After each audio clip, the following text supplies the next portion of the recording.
Bonjour à toutes et à tous, nous sommes de nouveau à la Foire internationale de Clermont-Cournon.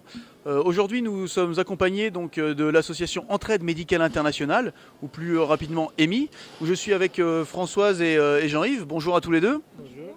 Alors dites-moi, comment a été créé EMI, quelle est l'histoire d'Entraide Médicale Internationale? L'histoire de EMI date d'une quarantaine d'années, en 1972 très exactement, quand un médecin chirurgien de Caen a décidé d'intervenir en Afrique noire pour aider au Sénégal la jeune population, et notamment la mère et l'enfant. À partir de là, l'association s'est développée en ONG et est devenue au fil du temps assez importante en France et est maintenant reconnue d'utilité publique par le ministère des Affaires étrangères. Ensuite, nous sommes développés grâce à des projets financés par des bailleurs de fonds autres que les donneurs habituels, c'est-à-dire l'Union européenne, l'ONU, l'Agence française de développement, etc., qui nous aident maintenant à financer de très gros projets qui se chiffrent en plusieurs millions d'euros. Alors ces projets sont accompagnés sur place par des médecins et des logisticiens ou des membres de la société privée, mais toujours en binôme, c'est-à-dire toujours le côté médical plus le côté gestion, ce qui nous permet d'obtenir de très bons résultats dans les différents projets et pays où nous intervenons. D'accord, donc effectivement le fait d'avoir reçu de l'argent, des fonds de la part de gros bailleurs, c'est vraiment aussi une garantie du sérieux de vos actions. Alors justement, quels sont les domaines et pays d'intervention plus spécifiques de votre association? Je tiens quand même à dire aussi que notre approche des problèmes, c'est une approche durable et qui est globale pour la santé publique, et que nous ne faisons pas de l'intervention urgentiste. D'accord. Nous travaillons dans le temps. Pour la pérennité, c'est des projets qui durent sur 2 à 4 ans en principe. Alors les pays où nous intervenons, bien essentiellement Madagascar, Haïti, la Guinée-Bissau, qui est un très gros dossier parce que nous gérons tous les hôpitaux du pays, le Sénégal. Voilà, je ne cite pas tout, mais c'était les principaux. D'accord. Alors vous avez mis donc sur WeJack un projet donc d'intervention à Madagascar lié encore une fois au secteur médical puisque c'est votre spécialité. Est-ce que vous pouvez m'en dire un peu plus, Françoise? Oui, des gens qui habitaient dans les bidonvilles de Antananarivo ont été déplacés et des nouveaux villages ont été créés, avec 3 cases de santé. Donc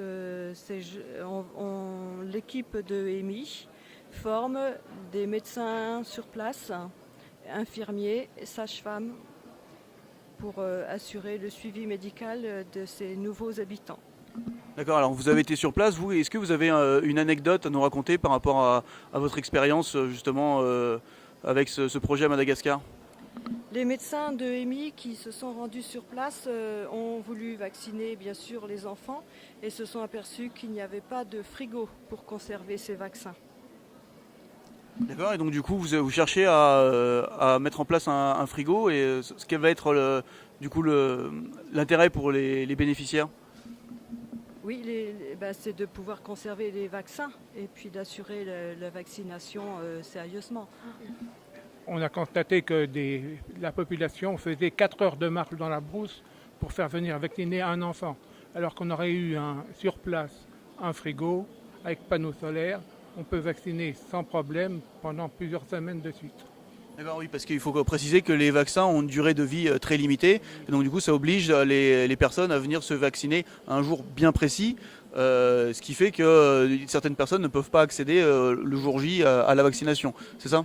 Je tiens aussi à dire que tous ces projets se développent à Madagascar grâce à l'ASA, l'association des sans-abri, avec qui nous travaillons en collaboration, ASA France et ASA Madagascar.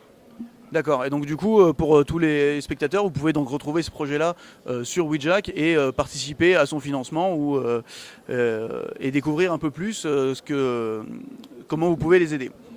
Alors du coup, qu'est-ce que vous avez envie de dire, vous, aux personnes qui hésitent encore à s'engager pour la solidarité internationale?